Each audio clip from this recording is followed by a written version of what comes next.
Okay, so let's get in here. To remove the camshaft, what I did with this wrench, you can relieve the tension for the chain tensioner guide, so I can get the sprocket off easier. I put the block on to lock the cam into position. So next step is loosen the bolts here and then take the cam tray bolts out for each bearing. Let's see if I will succeed. These are all M11 bolts.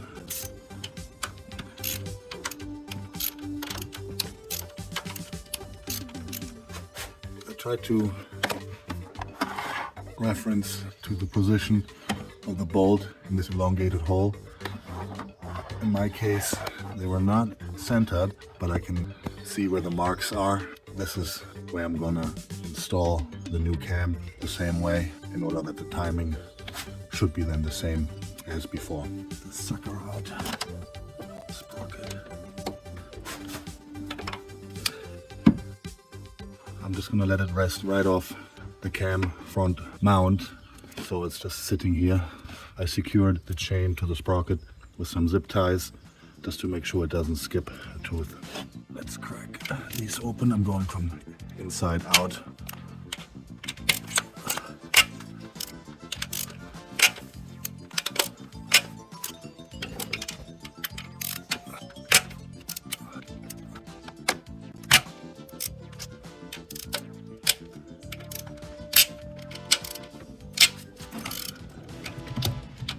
Last one, I have to use a smaller socket. Here we go. Boy, that's tight. Everything is loose. Tight easily.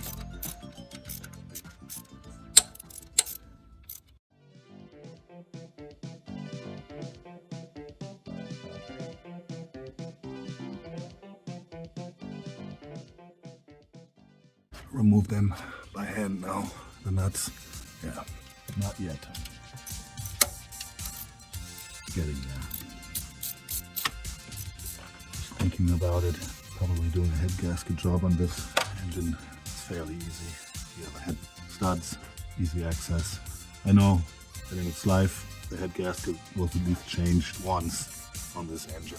I checked the service records of it, so someone was in here for sure before, but that's, I guess, to be expected with this high mileage kilometers on this motor. Let's take the cam bearings out one by one. I removed the nuts. Let's see. Just wiggle it, wiggle, wiggle. Okay. Place them in order so I don't mess it up.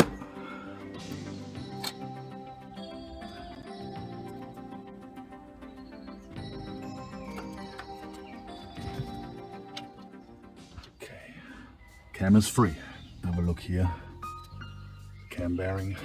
There's some grooves, but I'm not too worried. It lasted this long, so we're just gonna reuse it. Like I said, the cam is now free, loose, and I'm gonna take it out now. Careful.